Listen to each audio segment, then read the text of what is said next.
The White House is defending President Trump's endorsement of controversial Senate candidate Roy Moore. Is the White House putting Moore's vote ahead of allegations of child molestation and the larger questions of morality? Joining us now with her take on that and other news items, counselor to President Trump, Kellyanne Conway. Always a pleasure to see you. It's my pleasure, Christopher. How are you? Better than I deserve. Let me ask you about this spin out of the White House that the president needs somebody who agrees with him and that he will endorse Roy Moore because that matters more than the accusations. Oh, come on, that spin. Excuse me, that spin. You're not here to give your opinion. Here are the facts. When the president endorsed Luther Strange shot up in the polls tremendously by double digits. When the president endorsed Roy Moore, when he started to talk about Doug Jones, the opponent here, which you still don't want to talk about, but the president does, Roy Moore took a lead in the polls again. Why is that? Because the president himself came out and said he doesn't want a liberal in the Senate. He doesn't want a liberal Democrat in the Senate. He wants a reliable vote for taxes, for life. You'd rather have an accused child molester than a Democrat? The president also said something else that you don't seem to ever want to reflect, which is the president said Roy Moore has denied those allegations, and the president said you have to take that into account too. You know, yesterday at a panel discussion here, at an interview here in Washington, D.C., right after I was interviewed, Senator Kirsten Gillibrand was asked by Politico, so do you think Al Franken should resign? Oh, I'm not ready to say that yet, she said. I'm just really troubled by this. I'm not ready to say that. You see an analogy between the allegations against Franken and Moore? No, what I see is hypocrisy everywhere I turn. But how is it hypocrisy when the allegations are so different? You're talking about two different women who claim sexual assault. No, excuse me, Senator Franken has already apologized, so he's admitted guilt, and his Senate colleague, he's already. That seems to be the mistake these days, is owning your responsibility. If you just deny it, it seems like you can become a senator. No, that's, well, first of all, that's up to the people of each state to decide. Minnesota will decide. If it is, then why endorse him? And if you want to leave it up to the voters of Alabama, then stay out of it. You don't vote in Alabama. Oh, okay. And does that mean that Chuck Schumer and Nancy Pelosi don't want Doug Jones to win? The president has been so explicitly clear on this, so let me repeat it again for everyone who wants this to be as it's not, and everyone who's really disappointed that they couldn't tilt this race the other way by having people living in Alabama instead of covering what's going on in the rest of the country. Do you know everything that's going on in this country? The historic tax cuts for individuals and businesses, but we have people planted in Alabama on one single Senate race. You're telling the President of the United States not to get involved in a race, and the media have people. I'm saying that if he says it's up to the Alabama voters, then don't endorse. Reporters living in Alabama, but somehow the president shouldn't get involved. The president has said he wants a vote. He's also said he doesn't want a liberal Democrat in the Senate. Nobody was even talking about Doug Jones until the president started talking about it. That's because there are these titanic allegations against Roy Moore. That's why your own logic doesn't work here. The White House said the allegations are troubling, but not as troubling as losing that seat, apparently. So you'd rather take a gamble that maybe these are true, these allegations, but we get our vote. That's better than having a Democrat in there. No, it's not right. Do you think Al Franken should resign? Because he's apologized. Do you think John Conyers should resign? Do you think all these people should lose their jobs immediately in the media, in politics, in industry? Conyers did resign. No, exactly. I don't know what Franken's going to do. Franken? Right, but should he? The question is, should he? Or are you putting party before morality? Are you putting I'm a journalist. I'm not in the business of saying what could happen. I'm in the business of testing what you say should happen. Fine. So let me tell you the hypocrisy that we see at every turn. Al Franken sits in the United States Senate right now. He has admitted this. And he had a Senate colleague yesterday in front of a glowing audience who won't hold her to account. He admitted what? Ask the question. Excuse me. Al that Franken he took a stupid photo? Christopher, that's what he admits. He doesn't admit that he sexually assaulted somebody. Hey, Chris, did you think he was groping?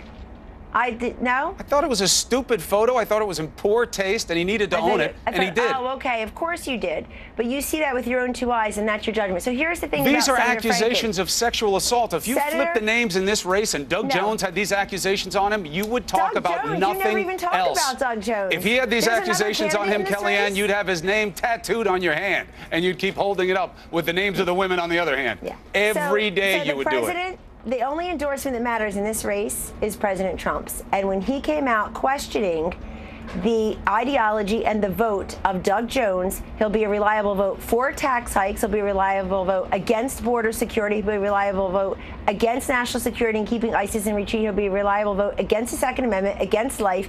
He's out of step for Alabama voters, according to the president. The president has said this. You have to reflect that. And here's something else that's very important. But it seems like that you have no standard of morality.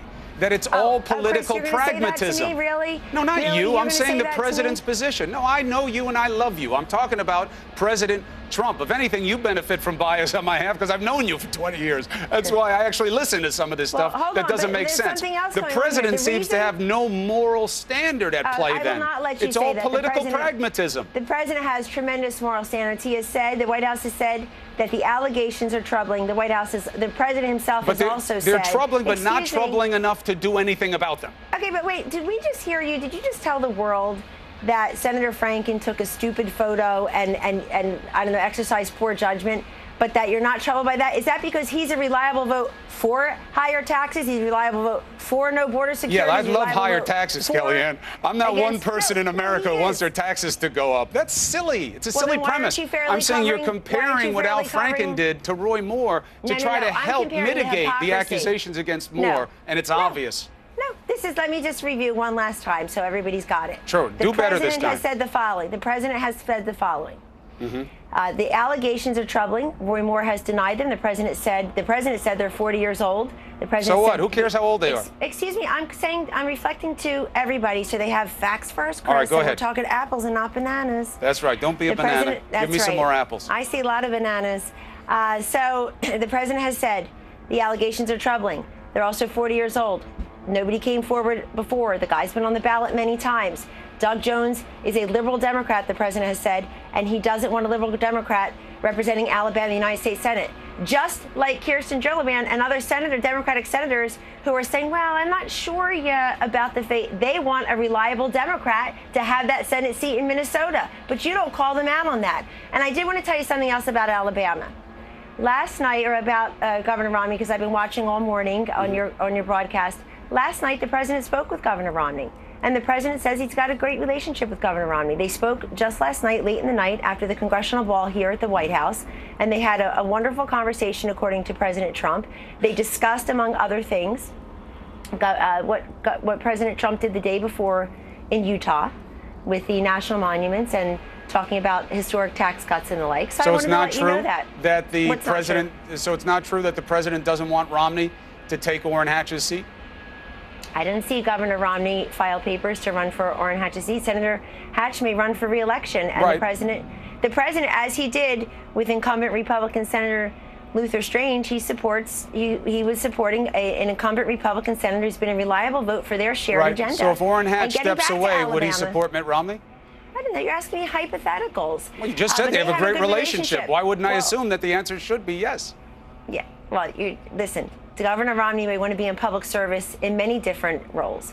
And I just wanted to make sure that you know the truth coming from the White House. The President of the United States and Governor Romney spoke, I don't know, 10 hours ago, less than 12 hours ago. And people should know that, because otherwise there's speculation and consternation, hand-wringing about who speaks for the president and who he speaks to. The only endorsement that's mattered in Alabama is the president's, because he came forward for Luther Strange in the primary, and Strange shot up in the polls. He came forward. Again, the president is against Doug Jones, does not want a liberal Democrat to represent Alabama, is leaving it to the Alabama voters, and has said that he wants Roy Moore in the United States Senate. And you feel good with that? You feel good with Roy Moore as a reflection of your party? My feelings don't matter. Oh, yes, they do. You are a counselor of the President of the United States. Roy Moore is a guy who talks about gay marriage as if it were bestiality. Anytime I express a feeling about a candidate, people who want to make themselves relevant get airtime and Twitter time. So you got to be careful about the Hatch Act. They're going to have to find something relevant and important to do today, make themselves feel better. You have to be careful about observing the rules of ethics there. Let me tell you what I feel good about. Let me tell you what I feel good about. That Donald Trump's the president of the United States, that Mike Pence is the vice president of the United States. I feel great for all those forgotten men and forgotten women who are going to get a tax cut for Christmas and for New Year's and for the holidays. All those rich people who are going to get that tax cut. Oh, come on. Oh, come on. People in New York are complaining they're not getting their taxes cut. The rich people are complaining because they're not getting enough of a tax cut. You said earlier in this interview that you don't know, quote, a single person in America who wants their taxes to go up. I don't. That's why leadership is hard. That's why leadership is hard, because sometimes you have to make hard choices instead of awarding the haves all the time. That's why this president, the haves, give me a break. That's why this president is cutting taxes. Lots of people Not have for the middle promised it. class the way he is for the upper class. That is not true. It's and you true know on it. every objective scoring. That's a flat-out lie. That's a flat-out lie. It's not even close to a lie. It doesn't meet any of the criteria of a lie. It's That's not just meant to not true. deceive. It's based on fact, and it's a straight tell on what an objective analysis Chris, reveals. Are you going to tell the middle class right now that none of them are getting a tax cut No, under this I'm package? saying they're not getting as good a treatment as the upper tier, and this was sold No, you know what's as been horrible advantaging treatment? them. Their taxes have been steadily gone up. They've been paying for out-of-control spending. They've been paying higher taxes. And you know what? We know people. Yeah, and you all want to get across rid of this the country. AMT and the estate tax, but you want to tax tuition and loans. No, here's what we want to get rid of. Here's Who's what that we helping? got rid of in this. Here's what we got rid of in this tax plan. If I may speak a full sentence here, please. Here's what we got rid of in this tax plan. All the special interest SOPs, all the credits and deductions and exemptions that benefit the wealthy and the well-connected, which the tax code does Get rid already. of the AMT and you get rid of the estate tax. The tax code is longer than the Bible and not quite as inspirational. It needs to be simplified. Is this thing working? $6 You got rid of the billion, AMT and you got rid of the estate tax. You know, this is the Who does that help? cable. Excuse me. You work for the cable news network, CNN. It's not the CON cable opinion network. If you would just let me. I'm telling you state what is what's in the bill. package. No, this is what's You in the bill. attack me personally all the time. It hurts my feelings, but it doesn't change where I'm coming from. I'm not attacking you. I'm not attacking you. I'm merely saying if you would let me tell America what's in the tax package, then we can have a conversation about it. You do, and then I have to check it against what you're not telling America. You just told people in short order, which is really great, I hope that goes viral, that you don't know a single person in this country who wants their taxes to go up. Who wants a tax hike? That the hike? middle class won't benefit from this package, which is a lie. I did not say that. I said the middle class won't benefit the way the upper class will, and the bill was sold to them as advantaging them. That's what the president said. It's going to be for you, middle class. And the corporate tax rate will go from the highest in the developed world at 35% to 20%, and it is a which is below the gamble 23%. that will inure to the benefit of workers. That is not a given. Hey, Chris, you know what? Had the stock market crashed under Donald Trump's presidency, you know, Donald Trump used to say, don't look at the stock market as a measure of Main Street. Gone lower, that would be all you talked about. You'd have those fancy graphics. But here are the facts.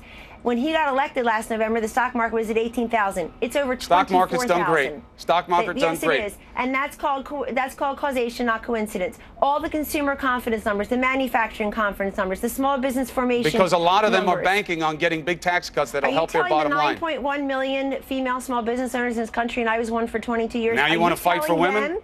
You're endorsing Roy Moore, but now you want to hold women up on a pedestal. Hey, Chris, I fight for women every day here. It's why I'm here. But I fight for the forgotten man and the forgotten woman. I fight for the people I grew up around who live paycheck to paycheck, who are white-knuckled at the end of each month to pay their rent and their mortgage, their tuition, or their student loan voucher. They struggle to pay for groceries, to fill up the grocery cart and the gas tank. And are you helping them with their student loans? I'm not here for the ubiquitous anchors making millions of dollars. I'm here for the forgotten woman. And let me tell you, and they need the help every single day. And you promise them help, and this bill does not deliver them to a better place, to the disadvantage of the upper class, which is what the promise was. Pull up the information from the Tax Foundation, state by state analysis. Go ahead. I would commend. No, go ahead.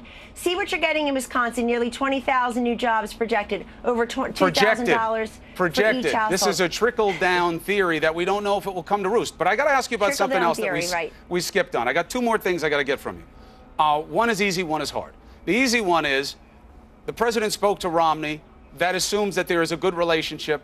Why did he have his pit bull Bannon down there in Alabama taking the guts out of Mitt Romney yesterday, accusing him of not serving his country, accusing him of hiding behind his faith, saying things about Romney that are equally true about Trump and his kids? Why would the president let Bannon do that? Why wouldn't he condemn that if he wants to have a good relationship with Romney?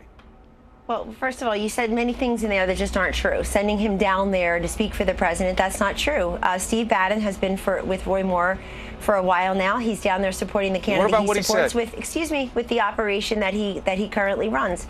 I am telling you that this president spoke to Governor Romney last night. Did he apologize for what Bannon said? After that rally. I won't tell you the contents of the full conversation. I don't even know that was raised. I'm not even sure the president was aware of that because we had the president and the first lady stood in line for 3 hours taking pictures with members of Congress and their spouses, the cabinet, and do you call out Steve Bannon for saying that about Mitt Romney? Chris, can I finish? Saying he hides behind his faith? Whoa. Excuse me. And they were here at the Congressional Ball. We had a wonderful bipartisan event. I personally I'm glad you had a good party. But what happened with that comment about Romney? You're not listening. They spoke about a number of different things. This is a former presidential candidate and governor. This is the current president. If they can work on issues together of common interest, that's great. And that's so the president. The only endorsement that's mattered in the Alabama race, the one that's mattered the most in this race, is the president's, because after he came out against Doug Jones, and none of you seem to want to say those 9 letters, Doug Jones, that God forbid people find out who he is and who he would be in the Senate. So the president had to go out and do it for you. Thank you, Mr. President. It doesn't make any sense. This isn't about hiding Doug Jones. No. This is about taking a position on what's been said about Roy Moore, which aren't just these accusations. No, that's what you think. He wouldn't let the 10 Commandments be taken out. He puts his faith before the secular laws of a society that is a secular society. And tell me about Doug Jones. Give some equal time here. Give some facts second here, Chris. Doug Jones checked the boxes as a Democrat. He's going to be a tough sell in Alabama. That's always true. He does not have these kind of accusations against him. He's not a man who said that his idea of his religion is more important than what the Supreme Court says, if he's going to be an administrator of the laws as the Chief Justice of the Supreme Court of Alabama. And that's okay, because he's going to agree with the president, so the president's willing to swallow all that to get somebody who wants to vote along his way. The president's been very clear on this. The president's been very clear on this. And you know that the Democrats are protecting their own who are already in office in large part because they want reliable liberal Democratic votes. The president was supposed to be different. He said he was going to be better, that he wouldn't play the same games. The Democrats have wasted an entire year. Literally, they wasted all of 2017 They're boxed talking out. about 2016 and talking about 2020. I look at the people who want to run against Donald Trump in 2020, and I laugh out loud. They don't have the numbers. They don't have the influence. They put up amendments on things. They all get shot down. We know how the power dynamic works. No. Excuse me. The Republicans passed historic tax cuts. They're in conference now. Historic in what way is what we're going to have to find out. It also repeals the Obamacare mandate. It opens up Anwar. How's that going to help the little guy? You know how it's going to help the little guy. We hear from the little guy every day, and I have to say, I'm starting to feel insulted on their behalf. They come here to visit us. I sat in the Oval Office yesterday with the president and 4 families. It was an open press event. Because they want to be able to trust and believe in their government. Did CNN follow up with any of those families yesterday who visited with the President of the United States and told him on camera? I know he has his fans. How happy they are about. Are they wrong? Are they misinformed? I know he has his fans. Chris? No, they have hope. They have faith. They want things to get better. And you can't fault them for that. But let's see what you give them. I got to ask you about something else. Go ahead. Harry, I have a meeting. You know that this is a controversial move, moving the embassy to Jerusalem. From the White House perspective, how does this increase the chances of peace? Donald Trump, as president, is doing something that several presidents have promised in the past. Let's review the facts here. President Bill Clinton promised to move the embassy to Jerusalem. President George W. Bush promised to move the embassy to Jerusalem. In 1995, by a vote of 93-5, the United States Senate agreed with that and said in 4 years they would do that. Instead, President Clinton did the 6-month waivers. President George W. Bush did something similar. What reason did they offer? Excuse me, it takes President Donald Trump's What reason did they offer for not doing it? To make good on a promise that they cited several different things, but this president National security concerns. Nobody has an embassy in Jerusalem. Chris, this president, the geopolitical reality is that the administrative state of Israel does exist in Jerusalem. That is where. Why does nobody else have an embassy there? Why are European leaders and people in the Middle East saying this is a dangerous thing to do? Even the Pope said leave it the way it is. So, Chris, this is what the American president said about the American embassy. Okay, that's what we're going to talk about here. This president's leadership spells the difference. You don't like that the Pope's against it, Kellyanne. It's tough for us Catholics when the Pope comes out against it so close to Christmas. Go ahead. Okay, great. But let me do a full sentence here, not just a semicolon, please. Please, the way you speak is up to you. You'll get the time. The difference between President Trump and past presidents, because they've all promised the same thing with respect to moving the embassy to Jerusalem, is that this president actually will do it. He has consulted with his national security and foreign policy team. He has consulted with the major players. And he has, look, remember when this president took his first foreign trip? He went right into the seat of the major religions. He started out in Saudi Arabia. Then he went to Israel. He was at the Vatican. This is somebody who from the beginning told the world that he is open to talking to different leaders and respecting all different religions. He has talked to Mr. Abbas. He has talked to Mr. Netanyahu. He has talked to many different leaders across the world. But he has most importantly talked to his national security and foreign policy team and is doing something that even Leader Schumer has agreed with. The United States Senate has voted with over 90 votes to do this. Were they lying? Was it just a formality? This don't understand because about each Washington. president in succession from both parties have not done it. They've always taken the waiver because it would be seen as a destabilizing move, and they put the practicality above the politics. As important as the relationship with Israel is, destabilizing the region and giving way to what now has been called 3 days of rage by Palestinians was seen as not worth a political score. I appreciated the earlier interview with your colleague Allison Camerata and the woman who was trying to explain why it's called 3 days of rage and not 3 days of annoyance or 3 days of protest or 3 days of disagreement. It's called 3 days of rage. It's pretty clear. Yeah, the PLO lady ducked that. But the destabilization is a potential consequence of this. Why would you do something to aggravate it?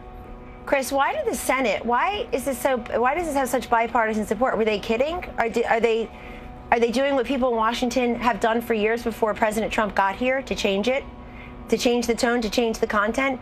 Why would you take a vote? Why would you put yourself out there and take a vote in front of your constituents, in front of the world, really, that you don't mean? This president means it. He promised it. He's delivering on it, but he didn't deliver on it in day one because he has been consulting with the leaders around the world. And most importantly, he's consulting with his own national security and foreign policy team. Well, look, we're beefing up security there. Israel's beefing up security there. So hopefully nothing happens that is horrible. I would hate to have to go there under those conditions.